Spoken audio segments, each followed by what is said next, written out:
Social media کا فتنہ اور ایمان کی بربادی۔ ناظرین، آج کا دور بظاہر ترقی کا دور ہے، لیکن حقیقت میں یہ آزمائشوں کا دور ہے۔ انسان نے ٹیکنالوجی میں حیران کن کامیابیاں حاصل کر لی ہیں، مگر اس کے ساتھ اس کا دل، اس کا ایمان اور اس کی روح کمزور ہوتی جا رہی ہے۔ وہ چیزیں جو کبھی چھپ کر کی جاتی تھیں، آج کھلے عام کی جا رہی ہیں، بلکہ فخر کے ساتھ شیئر کی جا رہی ہیں۔ یہی وہ فتنہ ہے جسے ہم سوشل میڈیا کہتے ہیں۔ یہ صرف ٹک ٹاک، یوٹیوب، انسٹاگرام ایپس نہیں رہیں، بلکہ ایک ایسی دنیا بن چکی ہیں جہاں حق اور باطل کا فرق مٹتا جا رہا ہے، جہاں گناہ کو خوبصورت بنا کر پیش کیا جاتا ہے اور نیکی کو مذاق کا نشانہ بنایا جاتا ہے۔ یہی وہ مقام ہے جہاں ہمیں رک کر سوچنا چاہیے، کیا ہم اس فتنے کا حصہ بن چکے ہیں؟ سوشل میڈیا ایک خاموش زہر ہے۔ سوشل میڈیا بظاہر ایک سہولت ہے، معلومات حاصل کرنا، رابطے میں رہنا سیکھنا، یا یہ سب اس کے مثبت پہلو ہیں، لیکن یہی سہولت کب زہر بن جاتی ہے، انسان کو احساس ہی نہیں ہوتا۔ ایک نوجوان صرف 5 منٹ کے لیے ٹک ٹاک کھولتا ہے، اور جب آنکھ اٹھاتا ہے تو 2 گھنٹے گزر جاتے ہیں۔ یہ وقت کہاں گیا؟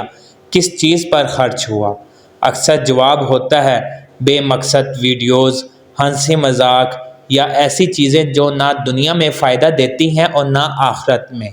یہی وقت قیامت کے دن سوال بن جائے گا۔ حضور پاک صلی اللہ علیہ وآلہ وسلم نے فرمایا کہ قیامت کے دن انسان سے اس کی عمر کے بارے میں پوچھا جائے گا کہ اسے کہاں گزارا۔ تو کیا ہم تیار ہیں اس سوال کے لیے؟ بے حیائی کا سیلاب بھی بہت عام ہو چکا ہے۔ سوشل میڈیا کا سب سے خطرناک پہلو بے حیائی کا پھیلاؤ ہے۔ ناظرین، آج فحاشی کو کانفیڈنس کہا جاتا ہے، حیا کو پرانا سوچ کہا جاتا ہے، پر ایسی ویڈیوز عام انسٹاگرام اور ٹک ٹاک ہیں جن میں لباس، انداز اور حرکات اسلامی تعلیمات کے بالکل خلاف ہیں۔ افسوس کی بات یہ ہے کہ نہ صرف یہ مواد بنایا جا رہا ہے، بلکہ لاکھوں لوگ اسے دیکھ بھی رہے ہیں، لائک بھی کر رہے ہیں اور شیئر بھی کر رہے ہیں۔ یہ صرف دیکھنا نہیں ہے، یہ گناہ میں شریک ہونا ہے۔ اسلام ہمیں نگاہوں کی حفاظت کا حکم دیتا ہے۔ قرآن میں واضح فرمایا گیا ہے کہ اپنی نظریں نیچے رکھو، لیکن آج ہم خود اپنی مرضی سے وہ سب دیکھ رہے ہیں جس سے ہمیں منع کیا گیا تھا۔ سوچنے کی بات یہ ہے کہ جب دل بار بار گناہ دیکھتا ہے تو کیا وہ نرم رہ سکتا ہے؟ نہیں، بالکل نہیں۔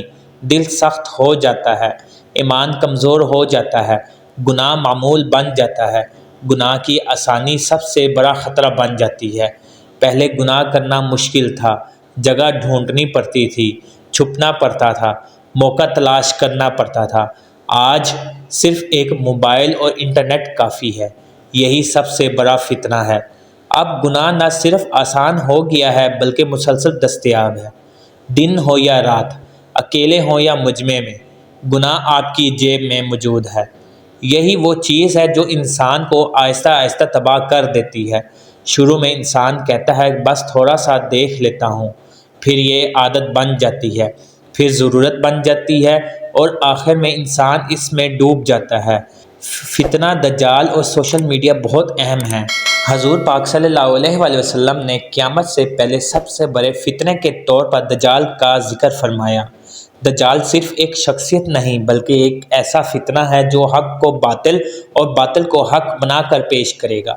آج سوشل میڈیا پر یہی ہو رہا ہے۔ گناہ کو فن کہا جا رہا ہے، بے حیائی کو آزادی کہا جا رہا ہے، دین پر چلنے والوں کو انتہا پسند کہا جا رہا ہے۔ یہ دجالی نظام کی جھلک ہے۔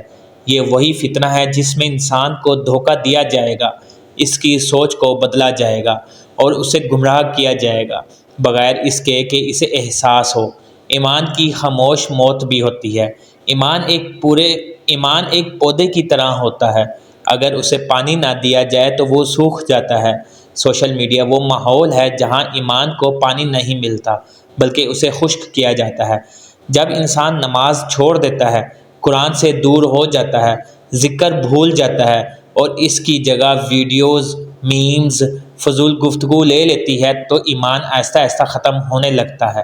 یہ اچانک نہیں ہوتا، یہ خاموشی سے ہوتا ہے، اور یہی سب سے خطرناک چیز ہے۔ ہم خود کو کیسے بچائیں ان سب چیزوں سے؟ یہ سوال سب سے اہم ہے، کیونکہ مسئلہ سمجھنا کافی نہیں، اس کا حل بھی بہت ضروری ہے۔ سب سے پہلے اپنی نیت درست کریں۔ سوشل میڈیا استعمال کریں مگر مقصد کے ساتھ۔ روزانہ ایک محدود وقت طے کریں۔ بغیر مقصد کے استعمال نہ کریں۔ گناہ والے مواد سے مکمل پرہیز۔ جو چیز گناہ کی طرف لے جائے اسے فوراً چھوڑ دیں، یا بلاک کر دیں یا ان فالو کر دیں۔ اسلامی لیکچرز، قرآن اور علم حاصل کرنے والی ویڈیوز دیکھیں۔ نماز، قرآن اور ذکر کو اپنی زندگی کا حصہ بنائیں۔ میرے ناظرین، اس کا نتیجہ ہمیں بہت اچھا ملے گا۔ سوشل میڈیا بذات خود برا نہیں ہے، لیکن اس کا غلط استعمال ایمان کو تباہ کر دیتا ہے۔ یہ ایک آزمائش ہے، ایک فتنہ ہے، اور ایک ایسا میدان ہے جہاں یا تو انسان جیت جائے گا یا ہار جائے گا۔ فیصلہ ہمارے ہاتھ میں ہے۔ شکریہ۔